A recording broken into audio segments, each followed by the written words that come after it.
Mentiu e usou documentos falsos para conseguir a entrevista com a minha mãe. Fez alegações sensacionalistas e falsas sobre a família real, explorando os seus medos e alimentando a sua paranoia. Durante décadas, o mundo foi cativado pela vida e pelo legado da princesa Diana. A sua compaixão, graciosidade e inegável ligação com o público fizeram dela a princesa do povo. Mas, por detrás da imagem glamourosa, havia uma mãe que adorava os seus filhos mais do que tudo. Agora, após anos de segredo, uma carta perdida de Diana para o seu filho mais velho. O príncipe William veio finalmente a público. O que é que ela queria que ele soubesse? Juntese a nós enquanto desvendamos o conteúdo chocante da carta perdida da princesa Diana ao príncipe William e os segredos que ela revela. Cartas pessoais de Diana. Tudo começou discretamente, quase despercebido no catálogo de uma leiloeira londrina em julho de 2004. Não havia manchetes chamativas nem grandes anúncios. Apenas uma simples lista de cartas manuscritas da falecida princesa Diana. Mas estas não eram cartas quaisquer.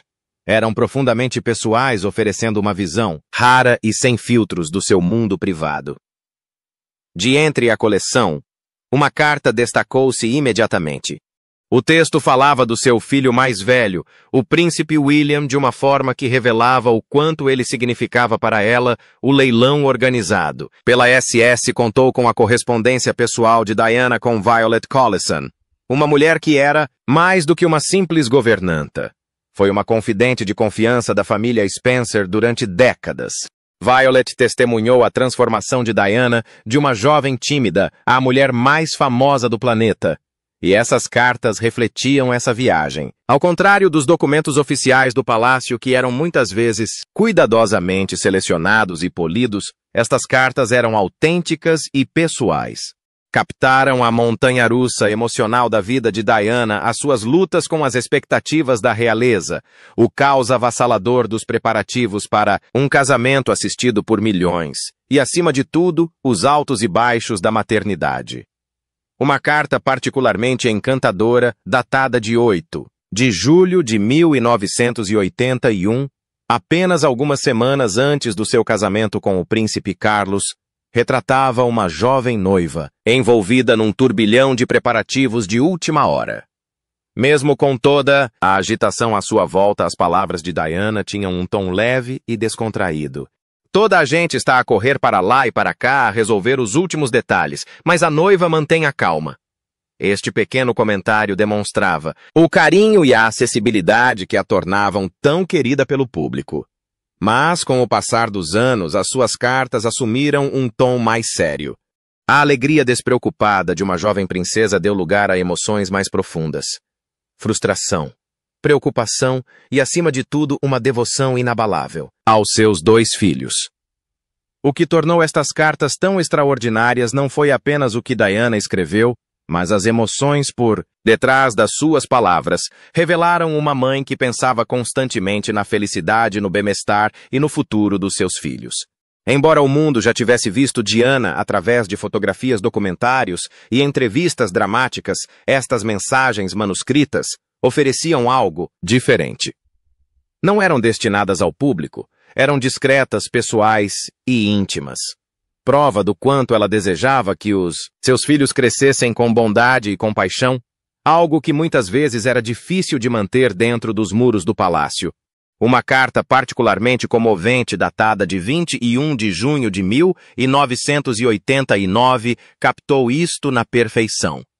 Escrita em papel timbrado oficial do Palácio de Kensington, era dirigida ao sargento George Plum, do Grupo de Escolta Especial, agradecendo-lhe a organização de uma exposição de motos para o 7º aniversário do príncipe William. A gratidão de Diana era evidente quando escreveu: "Foi uma grande gentileza da sua parte e da sua equipa virem aqui hoje para o aniversário do William. Nem consigo descrever a alegria que o programa trouxe a todas aquelas crianças e às suas mães. Mas o que tornou esta carta ainda mais especial foi o facto de não ter sido assinada apenas por Diana. Ao lado do seu nome estavam as pequenas e ansiosas assinaturas de William e Harry. Foi um raro vislumbre de um momento familiar simples e feliz, bem distante do constante escrutínio dos mídia. Para aqueles que acompanharam a vida de Diana, estas cartas eram mais do que simples relíquias sentimentais. Reacenderam discussões sobre a sua relação complexa com a família real e a sua determinação incansável em educar os seus filhos de forma diferente. Ao contrário das gerações anteriores, em que os filhos da realeza eram frequentemente criados num ambiente de rígida formalidade e com pouca participação direta dos pais, Diana quebrou este padrão. Ela queria que William e Harry tivessem uma infância autêntica, repleta de experiências, como as das crianças comuns. Segundo o seu antigo guarda-costas real, Ken Worth, Diana fez um esforço deliberado para lhes mostrar o mundo para lá dos portões do palácio, levava-os a parques de diversões, deixava-os comer em restaurantes de fast food e até andava de autocarro com eles, não como uma jogada de marketing, mas porque ela queria genuinamente que eles entendessem a vida fora da realeza. Mas será que a princesa Diana era a mãe que garantia que os seus filhos nunca perdessem o contato com o mundo real? Vamos analisar mais de perto. A princesa Diana não era apenas uma figura da realeza. Era uma mãe dedicada que queria que os seus filhos William e Harry crescessem com experiências para lá dos muros do palácio. Ela acreditava que, apesar do seu estatuto real, deveriam saber como era a vida para as crianças comuns. Diana fazia questão de os levar a passeios onde pudessem interagir com pessoas de todas as classes sociais, garantindo que não crescessem numa bolha de privilégios. Ao mesmo tempo, era extremamente protetora, compreendendo a pressão implacável dos mídia. Trabalhava com os funcionários do palácio para organizar sessões fotográficas oficiais, permitindo ao público ver momentos importantes na vida dos seus filhos, como o primeiro dia de aulas ou as férias em família. Em troca, ela pediu privacidade, esforçando-se por protegê-los do escrutínio constante que acompanhava o facto de ser da realeza. Era um equilíbrio delicado, concedendo à imprensa o acesso suficiente para satisfazer a curiosidade do público, ao mesmo tempo que preservava o direito do filho à infância. Andrew Morton, no seu livro Diana, Her True Story. Diana, a sua verdadeira história, revelou o quanto ela lutou contra a intrusão dos média. Tinha vivido sob a luz impiedosa do sol e sabia o preço que isso podia cobrar, sobretudo a uma criança. As suas cartas sobre William não eram apenas atualizações casuais, mas antes vislumbres sinceros do amor de uma mãe. Um registro da sua dedicação em prepará-lo para a vida que o aguardava, protegendo-o também das suas realidades mais duras quando estas cartas ressurgiram num leilão em 2004. William já não era um rapaz. Era um jovem universitário, dando continuidade aos ensinamentos que a mãe lhe transmitira. As cartas, repletas de orgulho e sabedoria materna, proporcionavam uma visão mais profunda do seu caráter, mostrando como a influência de Diana o moldou. Surgiram numa altura em que o mundo ainda chorava a sua perda, apenas 7 anos após a sua trágica morte. A monarquia ainda se adaptava às mudanças que tinha iniciado, e a crescente presença de William na vida pública fazia com que muitos o vissem como o herdeiro emocional de Diana. Mas estas cartas eram mais do que meros artefactos históricos. Eram uma recordação pungente do que se perdera. Diana nunca pôde ver os seus filhos crescerem e tornarem-se adultos. Nunca pôde testemunhá-los a construir as suas próprias famílias ou a defender causas de que se teria orgulhado. Contudo, através destas anotações manuscritas, a sua voz continuou viva, não em discursos cuidadosamente elaborados ou aparições formais, mas nas suas próprias palavras repletas de calor e sinceridade. O que começou por ser um leilão tornou-se algo muito mais significativo.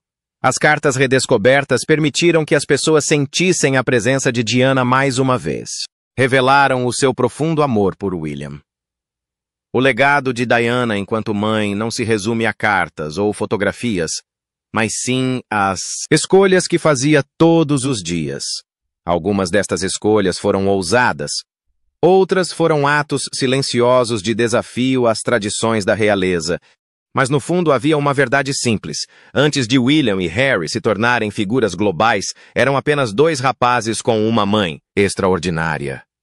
Diana compreendia que com os seus privilégios vinha uma imensa pressão e desde o início estava determinada a dar-lhes mais do que apenas títulos. Será que a educação que deu aos seus filhos refletiu caráter compaixão e uma ligação com o mundo para lá dos portões do palácio? Vamos descobrir o estilo parental dos filhos de Diana. A 21 de junho de 1982, a princesa Diana foi mãe pela primeira vez ao dar à luz o príncipe William. Com apenas 20 anos, a sua transição para a maternidade foi imediata e profundamente transformadora. Não foi apenas um papel que ela aceitou, foi uma missão que abraçou de todo o coração, ao contrário de outras mães da realeza que muitas vezes seguiam tradições rígidas. Diana optou por fazer as coisas de forma diferente. Ela não queria ser uma figura distante na vida dos seus filhos. Ela queria estar presente em todos os momentos possíveis. Quebrou as normas da realeza ao amamentar William, uma decisão quase inédita na família real durante gerações. Ela até escolheu o nome dele pessoalmente, em vez de deixar que o palácio decidisse. Mais importante ainda, ela opôs-se à ideia de que as amas da realeza deveriam assumir a maior parte da educação dos filhos. Diana estava determinada a ser uma mãe presente e não apenas uma figura decorativa. A sua dedicação tornou-se ainda mais evidente quando, poucas semanas após o nascimento de William, o príncipe Carlos teve de viajar para a Austrália. Tradicionalmente, os filhos da realeza ficavam aos cuidados do pessoal, mas Diana recusou-se a deixar o filho recém-nascido. Ela levou William consigo enviando uma mensagem clara. Nenhum dever real era mais importante do que estar presente para o seu filho.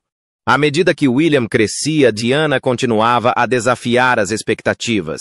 Em vez de contratar tutores particulares para lhe ensinarem dentro do palácio, como tinha sido feito com outros filhos da realeza, inscreveu-o numa escola infantil, perto do palácio de Kensington Palace. E espectadores ficavam muitas vezes surpreendidos ao ver uma princesa a levar e a ir buscar pessoalmente o filho, algo quase inédito na história da realeza. Este não foi apenas um pequeno ato de independência. Foi uma revolução silenciosa na educação dos filhos na realeza. Mas os esforços de Diana para dar aos seus filhos uma vida normal não se ficaram por aqui. Ela fez questão de que William e o seu irmão mais novo, Harry, conhecessem o mundo para lá dos muros do palácio. A sua infância não se resumia a grandes banquetes e a compromissos reais. Estava repleta de momentos cotidianos que qualquer criança guardaria com carinho. Levava-os ao McDonald's, não porque gostasse particularmente de fast food, mas porque queria que experimentassem o que as crianças normais experimentavam. Levava-os no metro de Londres, deixava-os aproveitar parques temáticos e rodeava-os de pessoas que não se curvavam nem se dirigiam a eles em tom formal. Estes não eram apenas passeios casuais. Eram lições cuidadosamente planeadas. Diana queria que os seus filhos vissem a vida sob todas as perspectivas, que compreendessem o mundo para além da sua bolha real. Segundo o seu antigo oficial de segurança Ken Worth, ela organizava meticulosamente estes passeios, escolhendo os horários mais tranquilos e minimizando a segurança. Por vezes, até usava disfarces subtis para se mover despercebida entre as pessoas.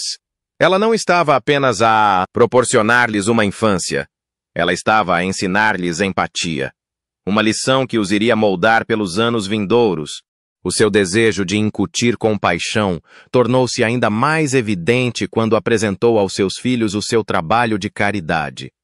Num momento particularmente impactante, ela levou William a visitar o Centrepoint, uma instituição de solidariedade dedicada a ajudar jovens sem abrigo em Londres. Aí conheceu crianças e adolescentes que cresceram sem família, sem educação e sem um lugar para chamar de lar. Para Diana, não se tratava apenas de expor William às dificuldades enfrentadas por outras pessoas.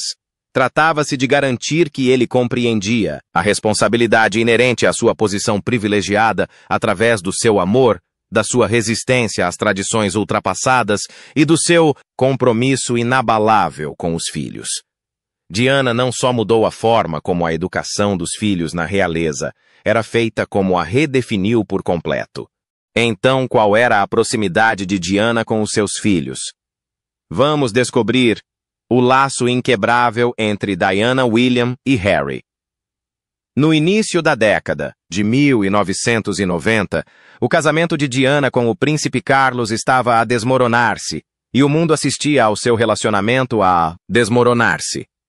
Mas no meio do caos da vida na realeza, da especulação implacável dos Media, das mágoas pessoais e das intrigas palacianas, Diana encontrou o seu porto seguro.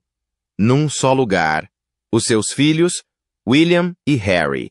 Mais do que nunca dedicou-se à educação dos filhos, determinada a protegê-los da turbulência que a rodeava. Diana fez escolhas criteriosas. Na educação dos filhos, que moldariam os seus rapazes durante muitos anos, selecionou cuidadosamente escolas que priorizavam tanto a privacidade como o bem-estar emocional, optando pela Wetherby School e pela Ludgrove, conhecidas pelos seus ambientes acolhedores. Mas ela não se limitou a mandá-los para a escola e a esperar pelo melhor. Trabalhou em estreita colaboração com a equipa escolar para garantir que, pelo menos dentro das salas de aula, William e Harry pudessem experienciar um sentimento de normalidade. Quando Carlos e Diana se separaram oficialmente, em 1992, começou o desafio da educação partilhada dos filhos sob o olhar implacável do público. Ainda assim, Diana manteve-se profundamente envolvida na vida diária dos seus filhos. Frequentava eventos escolares, torcia por eles em dias de desporto e escrevia pessoalmente bilhetes de agradecimento aos funcionários pequenos, gestos que diziam muito sobre a sua dedicação inabalável. Muitos destes bilhetes manuscritos ressurgiram em leilões, servindo como recordações tangíveis de uma mãe que nunca deixou que os deveres reais ofuscassem o seu papel de mãe. Em 1995, quando Diana concedeu a sua já infame entrevista ao jornalista Martin Bashir, assistida por mais de 22 milhões de pessoas, o mundo viu as inegáveis fissuras na fachada da família real, mas mesmo naquele momento, a prioridade de Diana manteve-se clara aos seus filhos. Ela falou abertamente sobre o seu desejo de os educar com bondade, amor e resiliência, enfatizando a inteligência emocional em detrimento do protocolo real. Foi um momento raro e impactante, uma princesa a colocar a humanidade acima da tradição. Pouco depois da entrevista, a rainha Isabel II insistiu para que Diana finalizasse o seu divórcio, um sinal de que a família real tinha chegado ao seu ponto de ruptura. Segundo o seu antigo mordomo, Paul Burrell, Diana ficou devastada. Segundo os relatos, sentia como se estivesse a ser expulsa, como se a sua voz não fosse ouvida. Mesmo com os muros do palácio a fecharem-se à sua volta, ela encontrou consolo nos seus filhos William e Harry. Tornaram-se a sua âncora, a força inabalável que a manteve firme durante a tempestade. Após a finalização do seu divórcio a 28 de agosto de 1996, Diana perdeu o título de Sua Alteza Real. Uma formalidade que a magoou profundamente, não por razões políticas, mas por algo muito mais pessoal. Sem o título, o protocolo real ditava que um dia ela teria de fazer uma vénia aos seus próprios filhos. Quando ela confidenciou isto a William, a resposta dele foi ao mesmo tempo simples e profunda. O jovem, de 14 anos, tê-la-á tranquilizado, dizendo: "Não te preocupes, mamã. Eu devolver-te-ei um dia quando for rei." Embora William nunca tenha confirmado a história pessoalmente, esta demonstra o profundo respeito e amor mútuos entre ambos. Terminados os seus deveres reais, Diana redirecionou as suas energias para as causas que mais lhe importavam: a luta contra o sem-abrigo, a sensibilização para o VIH e a luta pela proibição das minas terrestres. Não representando mais a monarquia, passou a representar os seus próprios valores. Mesmo afastada dos holofotes, nunca deixou de escrever mensagens sinceras a amigos funcionários e apoiantes. E em quase todas as cartas, um tema mantinha-se constante: seus filhos. Escreveu sobre a bondade de William, a energia inesgotável de Harry e as suas esperanças para o futuro deles. Preocupava-se com a pressão que iriam enfrentar, esperando que crescessem com integridade e independência. Diana chegara à conclusão de que não podia controlar o futuro, mas podia moldá-lo. Através do seu amor, das suas escolhas e das suas palavras, ela deixou para os seus filhos algo que a instituição jamais poderia proporcionar: completamente empatia, coragem e a força para se tornarem homens independentes. A forma como ela educava os filhos não se baseava em deveres reais ou em tradições. Tratava-se de estar presente e ouvir, e amar de uma forma genuína e inabalável. Deitava-os à noite, escrevia cartas e falava a verdade, mesmo quando era difícil. Separação de Diana e Carlos. Em 1992 foi anunciada a separação oficial entre a princesa Diana e o príncipe Carlos, marcando um ponto de viragem na vida de Diana.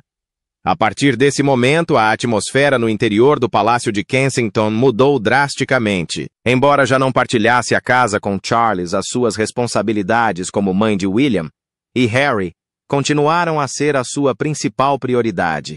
Na verdade, ela dedicou-se ainda mais a dar-lhes apoio emocional.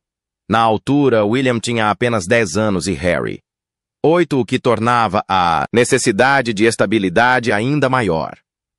A Diana assumiu o controle do seu dia a dia, mantendo-se profundamente envolvida na educação, na rotina e nos planos para o fim de semana. Enquanto o público assistia ao desmoronar do casamento real, Diana começou a abrir-se sobre as suas lutas pessoais. Um dos momentos mais chocantes ocorreu a 29 de junho de 1994, quando Charles admitiu em rede nacional de televisão que tinha sido infiel menos de um ano depois, a 20 de novembro de 1995. Diana respondeu à sua maneira através de uma entrevista bombástica ao programa Panorama da BBC. Na transmissão de 38 minutos, ela falou abertamente sobre os desafios da vida na realeza, as suas dificuldades com a saúde mental e a sua profunda solidão. Mas o que mais tocou o público foi a sua sincera conversa sobre os seus filhos. Ela expressou o desejo de que William e Harry crescessem não só com formação real formal, mas também com inteligência emocional. Ela queria que as pessoas compreendessem realmente as emoções e as vidas das pessoas comuns. As suas palavras tiveram um grande impacto, alcançando mais de 22 milhões de telespectadores só no Reino Unido. As revelações sinceras de Diana tiveram consequências de longo alcance. No seio da família real, a resposta foi rápida e decisiva. A rainha Isabel II, após consultar importantes conselheiros, incluindo o arcebispo da Cantuária e o primeiro-ministro, enviou cartas a Diana e Carlos instando-os a avançar com o divórcio formal, de acordo com pessoas próximas da família real, incluindo as biógrafas Tina Brown e Sally Bedell Smith. Diana ficou devastada com esta decisão. O seu antigo mordomo, Paul Burrell, revelou mais tarde que ela esperava mais tempo e espaço e não uma separação completa da vida na realeza. Mas o processo prosseguiu e, após meses de negociações sobre finanças, patrimônio e guarda dos filhos, o divórcio foi finalizado a 28 de agosto de 1996. Com o divórcio vieram mudanças significativas no estatuto de Diana. Manteve o título de Princesa de Gales, mas perdeu o tratamento formal de Sua Alteza Real. Isto significava que, tecnicamente, ela teria agora de fazer uma vênia ao seu ex-marido, aos seus filhos e a outros membros da família real. Embora isto pudesse parecer uma mera formalidade, era profundamente simbólico para Diana. Ela sentiu que era uma rejeição definitiva, uma porta fechada para sempre. Paul Burrell relatou um momento particularmente emotivo durante o qual Diana se confidenciou com o seu filho mais velho, William, o príncipe de 14 anos, ao ver a angústia da mãe, tê-la consolado, dizendo: "Não te preocupes, mamã. Um dia, quando for rei, devolver-lhe-ei. Embora esta troca de palavras nunca tenha sido oficialmente confirmada pelo palácio, continua a ser um dos exemplos mais comoventes do forte laço entre Diana e William. Após deixar os seus deveres reais, Diana embarcou num novo capítulo da sua vida definido mais pelos seus valores pessoais do que pelo protocolo real. Deixou de ser mecenas em mais de 100 ocasiões, optando por se concentrar em algumas causas que realmente lhe eram importantes. Entre elas estavam o Centrepoint, o Great Ormond Street Hospital, o Royal Marsden Hospital, o National AIDS Trust e a missão de combate, a lepra. Mesmo já não sendo um membro ativo da família real, a sua dedicação aos esforços humanitários só se intensificou. Apesar de estar fora do círculo da família real, a maior prioridade de Diana continuou a ser os seus 2 filhos. Organizava a sua vida em função dos seus horários escolares, assistia às reuniões de pais e professores e mantinha-se ativamente envolvida na educação dos filhos. Relatos de funcionários da escola e amigos próximos descreviam-na como uma mãe dedicada e carinhosa, sempre acessível. Contudo, este período da sua vida foi também marcado por uma crescente sensação de isolamento, sem a segurança da realeza e o sistema de apoio formal que antes possuía, sentia-se frequentemente vulnerável e exposta, em cartas e notas pessoais. Algumas posteriormente reveladas por Paul Burrell. Diana manifestou receios pela sua segurança. Numa carta arrepiante datada de outubro de 1995, ela descreve esta fase da minha vida como a mais perigosa. O meu marido está a planear um acidente com o meu carro com falha nos travões e um grave traumatismo craniano. Embora a autenticidade da carta tenha sido verificada, o seu conteúdo continua a ser altamente controverso. Independentemente de os seus medos serem ou não justificados, retratavam uma mulher que se sentia constantemente vigiada e profundamente inquieta. No entanto, apesar destas pressões, Diana nunca vacilou no seu empenho em fazer a diferença. Em janeiro de 1997, ela viajou para Angola com a Cruz Vermelha Internacional para fazer campanha contra as minas terrestres.